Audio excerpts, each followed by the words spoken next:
Hey everyone, welcome back to Crypto Cash. Hope you're having a phenomenal weekend. We're going to take a quick look here at Bitcoin, explain about this pullback and if it's something we need to be worried about. I got a ton of direct messages this morning also asking about Ethereum breaking its all-time high. I think there's a distinct probability of that because when we do take a look at the back-end data here, ETH is absorbing all the market capitalization. Altcoins aren't even sure what to do right now. They're pulling back with Bitcoin. ETH is the only one not doing so. We'll do a quick comparative analysis. We're going to talk about the weekly time frame too, of course, some larger time frame potential divergences, and obviously fill in the gaps here with CME futures. We're going to talk about that and much more. Be sure to stick around. Let's take a look.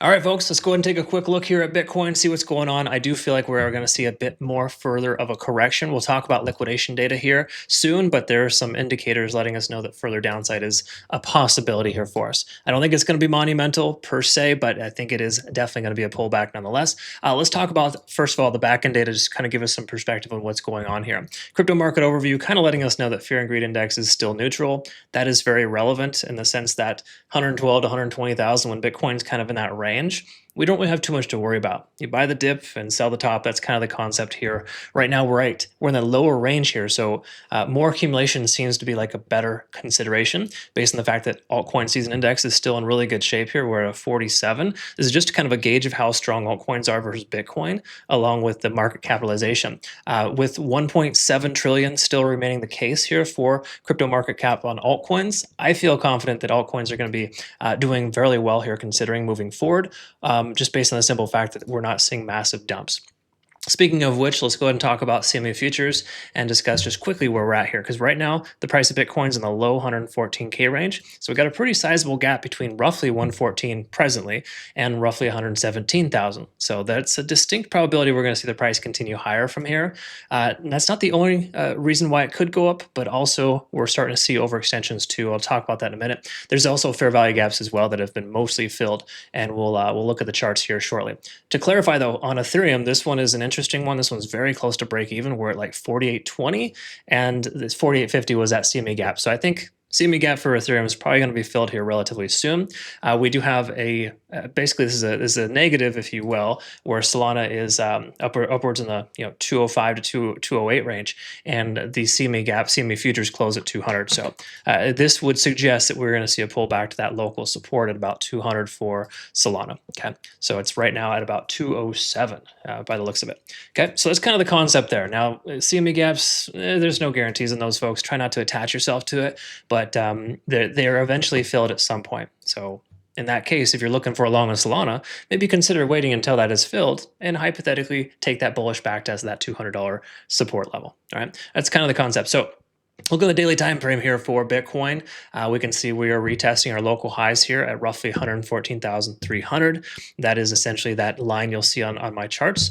But the key takeaway here is that top traders are taking more longs than they are shorts at this moment, and their margin is still quite high. So the overall margin is higher. This basically tells us there's more confidence in the back end with the larger position sized traders. So that can be a very good gauge of understanding kind of where the market's at. Also here too, we can recognize here that retail traders are still fairly consistent. In other words, this is open interest delta for basically low, medium, and high delta open interest. In other words, the whales are essentially very low right now. They're not really participating too much, where we can see more retail. Once again, this is a weekend, so big surprise, right? Weekend traders are mostly retail. All that being said, taking a look here at Bitcoin open interest, it's important to recognize that 115,500 is that potential resistance for us now that we're below it. But also bear in mind too, it's a weekend, folks. Manipulative patterns in weekends are very consistent and such that sometimes these support levels don't always hold the way they should. But what you want to pay attention to is volume and points of control, where people have the most accumulation is generally where you want to try to add in. All that being said, taking a look here, liquidation long delta is still at about 6 billion. So we're still in decent shape for Bitcoin to likely progress higher. But if we do take a look here at open interest, sorry, correction, this is liquidation on the far left-hand side here. We're looking at 113.8 is that potential low area for us here if the price continues lower. In other words, it's that last area of liquidation here locally. This is the 3-day time frame, so it shows us 72 hours of liquidation, and that's essentially what we're looking at there. We could zoom out a little bit further and see 113 as well, but more close by is at 114K. So it would seem sensible for us to touch that 113.8, 114 even, and then potentially bounce from there. Okay, so that's kind of what we're looking at for the back end on Bitcoin. Front end here, let's talk about this because I mentioned larger time frame potential divergences. Now we do have a RSI divergence, of course. We've talked about this previously. Just in the big picture, it suggests we're going to go lower overall. Now our super trend, our moving averages are still in really good shape. We haven't. I mean, until we close below 100,000, I really don't think we're really going to be all that concerned with this continuation or a discontinuation of this progression higher. So I still am bullish in the overall sense, even though we're seeing this divergence. I think this divergence is just going to suggest that we may establish a higher low versus a higher high before we continue further up. Okay, so just something to be kind of mindful of there. Let's quickly look at the charts here and recognize. On the daily time frame, we are once more here at this position at about 114,300. It's our previous day closure. We closed at that level for 2 days in a row, and we do take a look at our RSI. We're hanging out below 30 on the below 50 on the RSI. Money flow index is below the price. That's generally speaking not a very favorable sign. So keep in mind this has been the case for a little while already, right? Ever since we broke below that point of control at 118. So I'm not super concerned with that. That really doesn't tell us too much. I mean, it tells us the overall trend is down, which we're not surprised by. We know this.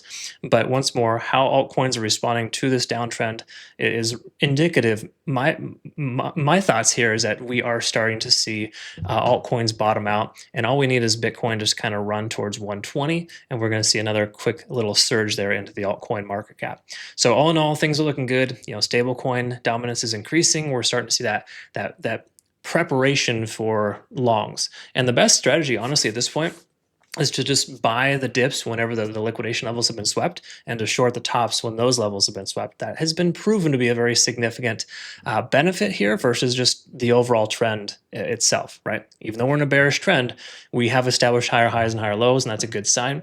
So Bitcoin is still looking pretty decent. I don't think we got to run for the hills just yet. Ethereum looking very, very decent, definitely above average. Let's go ahead and take a look at the back end, kind of see where we're at here. So for ETH, we do have some open interest here. Let's go ahead and refresh and just see we got some open interest ranges between 46.3 and 4,700. So those are two open areas of interest here recently. Okay, basically just suggesting that we have more support below the price than above and more incentive to go higher. We are remaining at 25 to 30 billion in liquidation long delta, suggesting we also have significant amount of buying pressure and that shorting this coin is a bad idea. Furthermore, looking at liquidation here, 5,200 to 4,900 is that next pocket. And I can tell you, I'm not much of a breakout trader, but seeing these numbers here, seeing these kind of things really incentivizes me to want to consider a breakout trade right now. We've also broken out of our bullish type of pennant pattern. I sent this playout chart here earlier today. And then of course we take a look at the daily. It's still very bullish. Just bear in mind, once more, don't be completely naive. There's still a significant fair value gap as low as 4,400. So if we do see a pullback, that would be a solid pivot point there. But the overall sense is that everything on the daily is super bullish. We are also super bullish in the 4-hour time frame. While we're not overextended either, which is fantastic, our money flow index is above the RSI. And that implies we have a lot more sustainability at this price point because there's money flowing in the last 14 candles here, which is basically what, like 36 to 40 hours. And then if we look here as well, we can see it with us being below 70 in the RSI, that suggests as well that we're not massively overextended. So the concept here is that people were willing to buy this coin and they're actually buying this coin. In other words, their perception is that it's still a good value, and that's a good sign. Okay, so Ethereum is looking pretty strong. I think all-time highs here are very realistic and quite possibly going to break through that because this will be the second attempt or tertiary attempt if you consider the original all-time high right there at about 4,900. So awesome stuff here. Once more, not a breakout trader, but this is one of the few breakout trades I may consider and or recommend. So let's take a look here at Solana. Back-end data for Solana is as follows. First of all, a lot of liquidation or correction open interest below the price. Okay, so these areas of open interest here really suggest that we're going to continue to maintain the 200 plus range. We got 196, 203, and 207. Those are three significant areas of open interest, basically telling us that people are buying the heck out of this coin in those ranges and that they have, there's more potential for us to be able to see that level protected. Liquidation long delta is at 5 billion. That's quite high for Solana, and there's no liquidation left to the upside. So further upside makes a lot more sense for this coin too. It's performing in a lot of ways very, very similar to Ethereum. So just something to be mindful of there as well. I don't think we're going to see a significant correction for this coin, at least not right away. I do think 200 to fill that CME gap may still be a possibility, but at this point, everything's bullish. Trust me on this. That coin looks very strong. I would not recommend shorting this coin. Or shorting Solana rather. So let's take a look here at SUI. See what's going on here. SUI also has that resistance at $4. So we've known that for a while. 380 is that local area of resistance. So between now and then, if you're considering a long, 380 and $4 are logical areas to consider securing profits. Liquidation long delta is at 500 million. That's pretty good. Just know this is one of the few coins that has a tremendous amount of liquidation below the price versus above. So that's good in a way, but it's also bad. Good in the sense that 360 is that support, that 0.618 fib level we talked about for a while, that's going to hold very strong. In fact, hadn't I been sleeping, I would have gone in at 360 this morning if that price point was available for me. Of course, those numbers that I like to hit are typically happening middle of the night, but when I wake up, of course, here in this case, I'm not going to FOMO into a long based on the fact that there's a lot of liquidation there. So keep in mind, could very well see the price pull back. But as you can see here, this previous low working as a new low here once more is effectively a very, very good area there. So congrats to those who got in the 360 range. Daily time frame is telling us here that we're still holding and maintaining above all moving averages. It's extremely important. MACD is trying to converge. We don't have a ton of momentum. We're maintaining above 50 on the RSI, but barely. So it's kind of a weak daily time frame, but it is still slightly more bullish than bearish. 4 hours also reflecting similar behavior above all moving averages. We have kind of a somewhat of a golden shift there essentially. I forget the specific term for it, but I can tell you that this is usually a good sign when you have two moving averages converging below the price. Bear in mind, we got the 200 SMA, a point of control at 375. So the truth is the price is probably going to continue higher and potentially reject out there, but then we'd probably have somewhat of an ugly cup and handle pattern there, and it would likely break, retest, and continue higher. Those are the things I like to look for here. But at this point, definitely looking pretty solid here in the overall sense here for a nice little flaggish pattern. All right, so that's kind of where we're at there for SUI. SUI actually looks better than I expected. Just bear in mind it's kind of a little weak, not necessarily the strongest consideration for a long, but as you can see, a lot of coins right now are starting to bottom out and kind of pivot off their local highs as new lows. So let's go ahead and take a look here at Chainlink. This is a coin along with Ondo. If you saw my video from yesterday, you'll know that we are long on these coins here. Let's go ahead and take a look at the backend data, see if anything's changed for us. And we can see just once again that tremendous amount of support here at 2550, at 2470, and 2430. These are three areas of consideration for dollar cost averaging. In fact, we average into our long position at roughly 2550 for our second entry, and I think that should hold. Once more, open interest suggests significant amount of buying pressure at specific areas. At this point here too, we can see liquidation long delta still in the green, and there is liquidation above and below the price. So while it doesn't tell us too much, the price comes down any lower, we could see at $25 that next potential area. Furthermore, daily time frame is very, very bullish. We don't need to really get into it. I looked at that yesterday. Trust me on this, it still is. And we take a look at the 4-hour time frame here. We want to recognize as well this point of control here locally, once more at 2550, is very reflective of the open interest range of support. So when you have those things combining together, that confluence, it's a very important factor to recognize when taking a trade. So to me, these are all things that feel very comfortable when taking long positions into this kind of pullback, not just based on total market cap for altcoins increasing, but mainly here, Chainlink being a very strong coin, holding its range really well. But when we look at the moving averages, we're above all of those here. We're still maintaining above 50 in the RSI. And money flow index, folks, this is the important thing here, still remaining above the RSI itself, and more importantly, increasing. It's showing there's a lot more buying pressure in this range, which is essentially a very, very good sign. So it tells us that people are buying these dips. So that's once more sustainability, likelihood of breakout.